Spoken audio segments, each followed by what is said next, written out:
राज्यसभा में cross voting को लेकर के हमारे साथ में बात करने के लिए पूजा शुक्ला है, मनोज पांडे और मतलब जो नवरत्न जो नाम आता था अखिलेश यादव, लोग बाहरी जो नेता आपके पार्टी के तमाम लोग कहा भी करते थे, पब्लिक भी कहती थी, उनमें से वो सभी अब अखिलेश यादव को धोखा देके चले गए। देखिए, जो धोखेबाज हैं, जो गद्दार हैं, उनको पूरा देश देख रहा है। आप देखिए, चाहे वो टीवी न्यूज़ चैनल्स की बात हो, चाहे आम पब्लिक की बात हो, चाहे अखबारों की बात हो, हर किसी ने इस बात को स्वीकार्यता दी है कि इन 7 से 8 लोगों ने गद्दारी करी है, धोखा दिया है और पीठ में छुरा भोंका है। और आपको मैं बता दूं कि इतिहास गवाह है कि जिस भी व्यक्ति ने गद्दारी करी है इस देश के साथ, इस पार्टी अपनी विचारधारा के साथ, उसको कभी भी कहीं भी सम्मान नहीं मिला है। जयचंद ने गद्दारी करी, आज जयचंद नाम भी रखने से लोग बचते हैं। विभीषण ने तो अच्छे काम के लिए किया, तब भी इस देश में विभीषण को किस तरह से माना जाता है आप सारे लोग जानते हैं। तो जो गद्दारी करता है वो निश्चित तौर पर उसका अंत भी बहुत बुरा होता है। और जिन लोगों ने अपनी विचारधारा के साथ कॉम्प्रोमाइज़ किया, एक तरफ ये अंतरात्मा की बात कर रहे हैं, आप ये बताइए कि अगर इनके अंदर वाकई आत्मसम्मान और अंतरात्मा होती इनकी, तो इन्होंने जब इनके जो क्षेत्र की जनता है उसने भाजपा के खिलाफ इनको मैंडेट दिया, भाजपा के खिलाफ इनको वोट दे करके जिता करके भेजा कि ये समाजवादी पार्टी को मजबूत करेंगे, ये अपनी विधानसभा को मजबूत करेंगे, लेकिन इन्होंने अपने वोट को, उस जनता के विश्वास को बेचने का काम कर किया। और पूरे देश ने देखा, इनके विधानसभा के लोगों ने देखा कि किस तरह से इन लोगों ने जनता के विश्वास को भारतीय जनता पार्टी के आगे बेच दिया। कुछ तो मजबूरी रही होगी, यूं ही लोग बेवफा नहीं होते। मनोज पांडे बहुत करीब थे। जब मैं कभी इंटरव्यू के लिए या फिर कोई बात के लिए मैं जाता था समाजवादी पार्टी कार्यालय, तो बगल वाली कुर्सी पे या सामने वाली कुर्सी पे मनोज पांडे बैठते थे, बाकी सारे नेता बाहर रहते थे। ऐसी क्या मजबूरी? मुझे एक बात याद है कि जब 2022 में स्वामी प्रसाद मौर्य जी पार्टी में आए थे और टिकट को लेकर के बड़ा वो चल रहा था, तो मनोज पांडे जी ने एक बयान दिया था, अगर आपको याद हो, मेरे पास वीडियो भी आप चाहेंगे तो मैं दिखा दूंगी। उन्होंने कहा कि समाजवादी पार्टी मेरी माँ है और माँ के प्रति हम कैसे अविश्वास कर लें। तो जो लोग अपनी माँ ही बदल ले रहे हैं, 1 साल पहले तक पार्टी उनकी माँ थी, 2 साल पहले तक पार्टी उनकी माँ थी, अब उन्होंने अपनी माँ कहीं भाजपा में खोज ली है। तो इस तरह की बातें, इस तरह की अभय सिंह ने भी तो कहा था कि समाजवादी पार्टी मेरे लिए सब कुछ है, भगा देंगे, गरिया देंगे, लतिया देंगे, तब भी वापस आऊँगा इसी पार्टी। लेकिन वही है कि मैं तो कह रही हूँ, इतना अविश्वास का दौर है कि जनता मैंडेट दे रही है भाजपा के खिलाफ, समाजवादी पार्टी के राष्ट्रीय अध्यक्ष श्री अखिलेश यादव जी सम्मान दे रहे हैं, अपने बगल की कुर्सी पे जगह दे रहे हैं, मुख्य सचेतक का पद दे रहे हैं, विधानसभा का टिकट दे रहे हैं, लेकिन जिनकी अंतरात्मा ही बिकाऊ है, उनको बिकने से कौन रोक सकता है? अंतरात्मा तब कहाँ जाती है जब नेताओं को पार्टी अपनी सिंबल पर लगाती है, अपने समुदाय के लोग अपने समर्थकों को वोट दिलाती है, तब अंतरात्मा क्यों है? जब चुनाव आता है तभी अंतरात्मा इस तरह गद्दारी के लिए जागती है। देखिए, मनोज पांडे जी की अंतरात्मा तो कई दिनों से भटक रही थी, और बाकी ये जो लोग हैं ये भटके हुए लोग हैं, और मैं ये मानती हूँ कि इनका कोई दीन ईमान नहीं है। आज इनकी अंतरात्मा भाजपा के प्रति जाग रही है, कल समाजवादी पार्टी जब सत्ता में आएगी तो इनकी अंतरात्मा हमारे सामने नतमस्तक हो जाएगी। ये वो लोग हैं जिनकी अंतरात्मा सत्ता में भटकती रहती है। अब उनको ऐसा लग रहा है कि मनोज पांडे जी को, या ये जो तमाम लोग हैं, इनको लग रहा है इनको बहुत बड़े बड़े पोर्टफोलियो मिलेंगे, बहुत बड़ी बड़ी जगह मिलेंगी, लेकिन इनको इनसे पहले जो लोग गए हैं उनका हश्र ज़रूर देखना चाहिए। इनसे पहले जो लोग भाजपा में गए हैं अपनी विचारधारा से गद्दारी करके और जनता के विश्वास को बेच करके, जो भारतीय जनता पार्टी में गए हैं, आज तमाम ऐसे लोग हैं, मैं नाम नहीं लेना चाहती हूँ, वो लोग आज MLC भी नहीं बन पाए हैं, और समाजवादी पार्टी ने इन्हें विधायक बनाया, इनके लिए प्रचार प्रसार किया, हमेशा राष्ट्रीय अध्यक्ष जी ने इनकी मदद करने का काम किया, और पूरा देश इन गद्दारों के इतिहास को देख रहा है, इन गद्दारों की गद्दारी को देख रहा है और इनकी बेशर्मी को देख रहा है कि किस तरह से ये लोग जाकर के क्रॉस वोट कर रहे हैं। क्रॉस वोट, बताइए आप, जब व्हिप जारी हो गया कि सारे लोगों को, मैं तो कहती हूँ अगर भारतीय जनता पार्टी इतनी निष्पक्ष है तो नियमावली के अनुसार इन सारे लोगों को इनकी सदस्यता रद्द की जाए। अगर इनका आत्मसम्मान था तो ये जाते, पहले जाकर के इस्तीफा देते और फिर निर्दलीय चुनाव लड़ते, और जब जीत करके आते, जनता इनको मैंडेट देती, तब ये अपना वोट कहीं भी देते। जब जनता ने समाजवादी पार्टी के सिंबल साइकिल को वोट दिया तो इनको कोई अधिकार नहीं है कि इस जनता के विश्वास को ये भारतीय जनता पार्टी के आगे बेचते हैं। मनोज पांडे चले गए, अभय सिंह चले गए, पूजा पाल चली गई, ऐसे 8 लोग चले तो गए, लेकिन जो 5 नाम हैं वो ब्राह्मण से हैं। आप भी ब्राह्मण हैं, सवाल खड़ा करके नहीं चले गए? क्योंकि अखिलेश यादव आप किस पे भरोसा करें? अब तो PDA का मायने भी अखिलेश यादव ने बदल दिया। देखिए, मैं एक बात आपसे कहूँगी कि धोखा तो दिया है हमारे नेता श्री अखिलेश यादव जी को, और हम सब बहुत शर्मिंदा हैं कि जिस तरह की हरकत मनोज पांडे जी और इन बाकी लोगों ने की है, कहीं ना कहीं ये युवाओं के लिए और उन तमाम लोगों के लिए प्रश्न चिन्ह खड़े करता है जिन पर राष्ट्रीय अध्यक्ष जी ने भरोसा किया। एक नेता आप पर भरोसा कर रहा है, और ये भरोसा आज का नहीं, माननीय मुलायम सिंह यादव जी ने इन लोगों को भरोसा किया, इन लोगों को राजनीति में इतना बढ़ाया। नहीं तो इनमें तमाम ऐसे लोग हैं जिनके तो उस समय इनकाउंटर हो गए होते, इनके ऊपर तमाम तरह के मुकदमे थे। नेताजी ने हमेशा ऐसे लोगों को बढ़ाने की कोशिश की जो आम गरीब परिवार से जो नौजवान निकल करके आए। लेकिन जब ये नौजवान जिनको उन्होंने बढ़ाया और माननीय अखिलेश यादव जी ने इन पर भरोसा किया, इनको टिकट दिया, ये हार गए, उसके बाद भी कई लोग इनमें ऐसे थे जो हार गए, उनको टिकट दिया, उसके बाद चुनाव लड़ाया, जीत करके आए, और जनता के विश्वास को जाकर के जो इन्होंने बेचा है, ये आपने नेता को तो धोखा दिया है, लेकिन सबसे बड़ा धोखा आपने अपने क्षेत्र की जनता को दिया है जिसने भाजपा के खिलाफ आपको मैंडेट दिया था। अगर आपके अंदर ज़रा सा भी आत्मसम्मान है और ज़रा सी भी शर्म है, मुझे तो नहीं लगता है बेशर्म लोग इनके अंदर कोई शर्म नहीं है, लेकिन अगर ज़रा सी भी शर्म है तो अपने पद से इस्तीफा दीजिए और पुनः निर्दलीय लड़ करके आइए और जीत करके जाइए, और उसके बाद जिसको मनाए वोट दिए। दारा सिंह चौहान जी का हश्र घोसी की जनता ने कर दिया था, वैसा ही हश्र इन लोगों का होगा अगर ये इस्तीफा दे दें। और सबसे बड़ी बात मैं मानती हूँ कि इन लोगों का जो ये धोखा है, ये आने वाले समय में बहुत जनता के मन में अविश्वास पैदा करेगा कि हम जिनको चुन करके भेज रहे हैं वो अपनी विचारधारा पे अडिग रहेंगे या नहीं रहेंगे। जनता के मन में तो होगा ही, लेकिन अखिलेश यादव के भी मन में आ गया है कि अगर ऊंची जाति का है, अगड़ी जाति का है, तो सवाल नहीं खड़ा करेगा, कहीं ना कहीं सवाल आएगा कि नहीं आएगा। निश्चित तौर पर इन्होंने गलत किया है और हम सब बहुत शर्मिंदा हैं, लेकिन हाँ ये बात ज़रूर कहेंगे कि एक के गलत होने की वजह से पूरा समाज नहीं गलत हो सकता।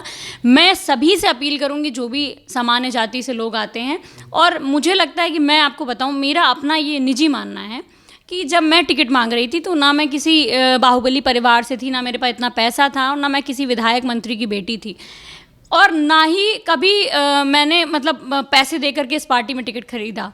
मैं माननीय अखिलेश यादव जी के पास गई और मैंने अपनी इच्छा जाहिर की कि भैया मैं काम करना चाहती हूँ, और उन्होंने टिकट देते समय ये नहीं देखा कि वो किसको टिकट दे रहे हैं। उन्होंने मेरे नाम के आगे ना यादव लगा था, ना मैं मुस्लिम थी, मैं एक ब्राह्मण समाज से आती थी, और उन्होंने मुझ पर भरोसा किया। तो जब नेता ने मुझ पर भरोसा किया तो निश्चित तौर पर मुझे भी, मेरा भी फ़र्ज़ है कि मैं उस भरोसे को कायम रखूँ, और हम सारे लोग मिल करके समाजवादी पार्टी के साथ और माननीय राष्ट्रीय अध्यक्ष जी के साथ खड़े हैं।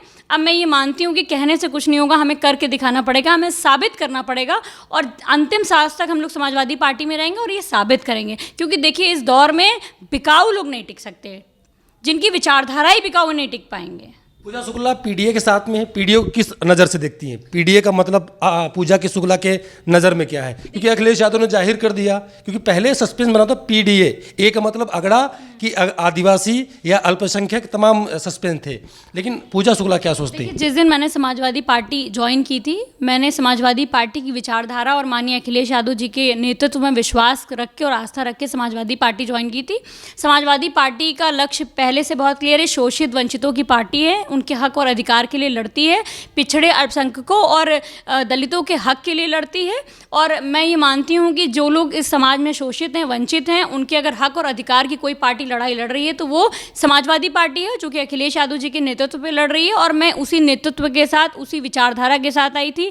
मेरा ये कभी भ्रम नहीं था कि मेरी जो अपनी विचारधारा है वो समाजवादी विचारधारा है, क्योंकि मेरा अपना व्यक्तिगत पक्ष कुछ भी नहीं है। मेरा ये मानना है कि जब मैंने समाजवादी पार्टी और समाजवादी विचारधारा में आस्था रखी है तो हमारे नेता का ही निर्णय सर्वोपरि है, और हमारे नेता अगर शोषित, वंचित, पीड़ित और सभी लोगों को लेकर के साथ में चल रहे हैं। और ऐसी बात नहीं है कि उन्होंने सामान्य वर्ग के लोगों को मौका नहीं दिया, इतने लोगों को टिकट दिया, मौका दिया, और उसमें बहुत सारे लोग जीत करके भी आए और बहुत सारे लोग आज पार्टी में भी हैं। लेकिन अगर कोई धोखा करेगा, गद्दारी करेगा, तो जाहिर सी बात है कि वो नेता को नुकसान नहीं कर रहा है, वो आने वाले युवाओं को नुकसान कर रहा है, जिन्होंने बड़ी लड़ाई, जो लड़के जो संघर्ष करके आ रहे हैं। अब आने वाले समय में कौन सामान्य जाति पे, आने वाले लोगों पे भरोसा करेगा? तो निश्चित तौर पर ये सामान्य जाति के हैं। ओम प्रकाश सिंह ने कहा ना, गाजीपुर से हैं, उन्होंने ताल ठोकी कि मैं अखिलेश यादव के साथ में हूँ, शुरू से चला था। अरविंद सिंह गोप हैं, उन्होंने कभी पाला नहीं बदला। तो ऐसी कौन सी खामी थी, ऐसे कोई दिक्कत थी? जैसे आपके जो राकेश सिंह हैं, उनको कहाँ से पहुँचाया गया, पार्टी ने पहुँचाया, तो क्या ऐसी वजह थी? बताया होगा, बताया कभी उन्होंने? क्योंकि आप लोगों की जो टीम थी, आप भी उसी टीम में थे, मनोज पांडे के साथ में, राकेश सिंह के साथ में अक्सर आते मुलाकात का फोटो भी जारी होता था, शेयर करते थे आप लोग। तो ऐसी क्या वजह रह गई?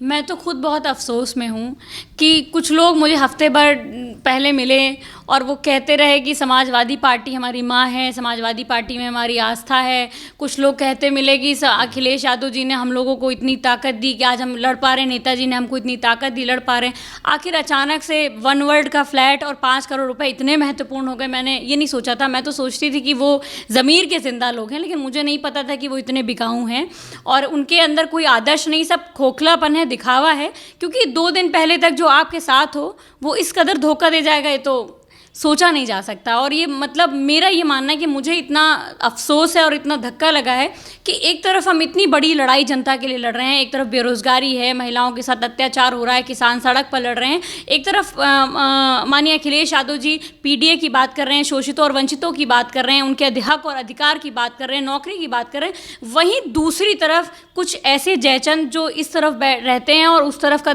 काम करते हैं। अच्छी बात है, वो चले गए।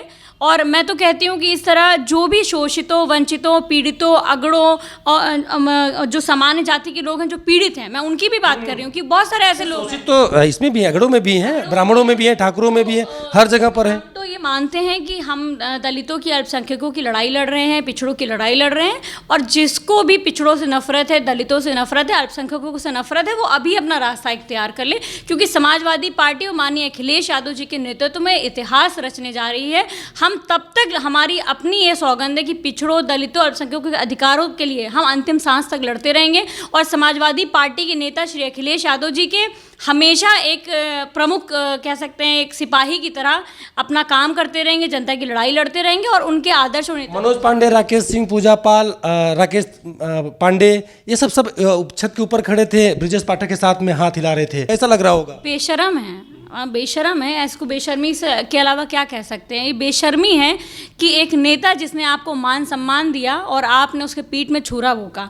और मैं तो कहती हूँ कि भारतीय जनता पार्टी अगर इतनी मजबूत है तो क्यों लोगों को ऐसे तोड़ रही है? अब शालीमार 1 वर्ड में आप विधायकों को फ्लैट दे रहे हैं, 5 करोड़ रुपए दे रहे हैं, ज़बरदस्ती आप इस तरह से लोगों के ऊपर ईडी और अब बताइए, मनोज पांडे जी की तो जाँच चल रही थी, अभी पता चला, अब तो न्यूज़ चैनलों के माध्यम से सब पता चल रहा है कि किसी का मुंबई तक व्यापार फैला हुआ है, किसी के ऊपर माफिया और गुंडे माफिया वाले एक्ट लगे हुए हैं। तो बहुत सारी चीज़ें अभी खुल करके आ रही हैं और हम तो ये मानते हैं, देखिए, कि समाजवादी पार्टी बहुत मजबूत है। बहुत सारे नेता आए और चले गए, पार्टी वहीं पे है ही, पार्टी अपनी तरक्की कर रही है, पार्टी अपना काम कर रही है, दल अपना काम कर रहा है। और माननीय अखिलेश यादव जी में वो नेतृत्व क्षमता है कि वो इन जैसे तमाम, इनके बरक्स ऐसे जनवादी नेता वो खड़े कर देंगे कि ये सोच और कल्पना नहीं कर सकते। और आने वाले समय में इनको जनता सबक सिखाएगी, क्योंकि जो धोखा इन्होंने अखिलेश यादव जी को दिया है, जो दुख इन्होंने समाजवादी पार्टी के कार्यकर्ताओं को दिया है, क्षेत्र की जनता को दिया है, उसका हिसाब तो होगा और निश्चित तौर पर बदलाव होगा और घोसी जैसा परिणाम इन सभी की सीट पर होगा। अच्छा, आखिरी सवाल है मेरा,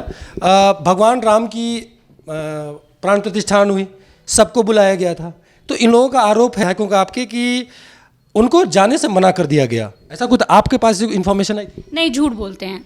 कभी भी समाजवादी पार्टी ने किसी भी धार्मिक मुद्दे पे ना कमेंट करा है, ना ही कोई गलत शब्द इस्तेमाल करे हैं, ना ही कभी किसी को पूजा करने से रोका गया है। और हम तो ये मानते हैं कि हमारी राम में आस्था है, कृष्ण में आस्था है, भगवान शिव में आस्था। और जिस तरह से भगवान शिव का मंदिर माननीय अखिलेश यादव जी इटावा में बनवा रहे हैं, आप लोगों ने देखा ही होगा। तो हमारी तो अपनी आस्था, और मैं आपको बताऊँ, मैं भी तो समाजवादी पार्टी की कार्यकर्ता हूँ, राम कथाओं में भी जाती हूँ, भागवत गीता में भी जाती हूँ, मुझसे तो कभी किसी ने नहीं आकर के कहा। हाँ, ये ज़रूर है कि हम लोग राम के नाम पर राजनीति नहीं करते हैं। राम के नाम, आज उनको राम दिख रहे हैं, कल तक नहीं दिख रहे थे। ये सिर्फ और सिर्फ प्रोपेगेंडा है। और मैं तो कहती हूँ ये भगवान को नहीं मानते हैं। अगर इनकी तनिक भी भगवान में आस्था होती तो ये भगवान से डरते इतना बड़ा झूठ बोलते हुए। अरे अखिलेश यादव जी, आपको याद होगा कि यहीं लखनऊ में माँ दतिया का एक कार्यक्रम चल रहा था, महायज्ञ चल रहा था, उसमें अखिलेश यादव जी गए और भारतीय जनता पार्टी के लोगों ने उनका विरोध किया और उनको इस बात का एहसास कराया कि वो पिछड़े समाज से आते हैं, इसलिए वो उस यज्ञ का हिस्सा नहीं बन सकते हैं। तो अगर इनकी इतनी अंतरात्मा है तो इनकी अंतरात्मा इस मुद्दे पर क्यों नहीं जाग गई थी? तब बोलते खुल करके, बहुत भक्त हैं तो क्यों नहीं इन्होंने बोला? क्योंकि ये अंदर से, मुझे लगता है कहीं ना कहीं कि ये लालची स्वभाव के लोग थे। जब तक इनको सत्ता की मलाई यहाँ दिखी, इनको लगा 2022 में सरकार आने वाली है, हम ये बन जाएंगे, इनको जब तक लालच रहा तब तक ये हमारे साथ रहे और उसके बाद चलेगा। और इनके जाने से कोई फर्क नहीं पड़ता। मैं फिर आपको कहूँगी, इनके क्षेत्र की जनता ने साइकिल को वोट दिया था, किसी व्यक्ति विशेष को वोट नहीं दिया था, माननीय अखिलेश यादव जी के चेहरे पर वोट दिया था।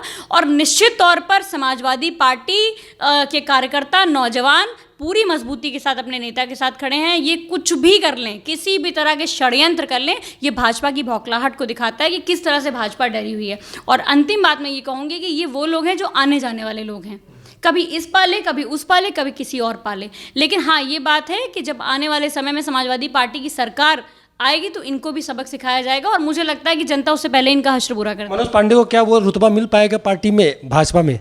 मैंने मनोज पांडे जी के लिए एक ट्वीट किया था, अगर आपने पढ़ा हो।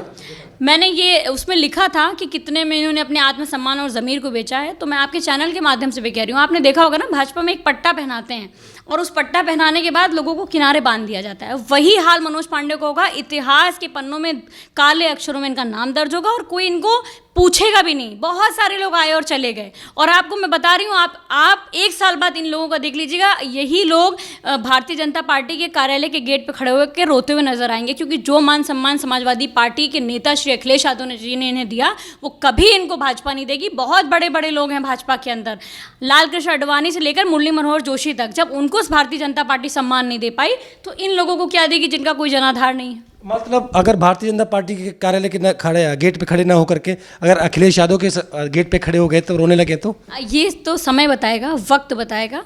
और मैं तो ये कहूँगी कि वक्त बहुत बलवान होता है, समय बहुत बलवान होता है, किसी की भी सत्ता हमेशा काबिज नहीं रहती। और आने वाला समय माननीय अखिलेश यादव जी का समय है। आने वाला समय सभी नेताओं के एक शब्द में क्या कहेंगे आप?